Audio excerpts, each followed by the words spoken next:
নারী হতে চরিত্র লাগে।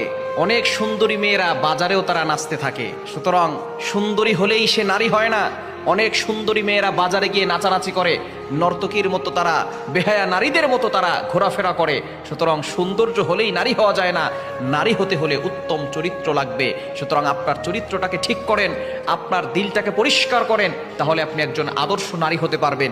যুবক ভাইয়েরা যারা আছেন, আউট বিউটি, বাহিরের সৌন্দর্যের দিকে ফোকাস না করে দেখেন মেয়েটার ভিতরে দিনদারিত্ব আছে কিনা, তার ভিতরে রিলিজিয়ন আছে কিনা, ধার্মিকতা আছে কিনা, সে আল্লাহর পথে আছে কিনা। এটা দেখেই যদি বিয়ে করেন তাহলে আমাদের সমাজের সব নারীরাই কিন্তু সঠিক পথে ফিরে আসবে।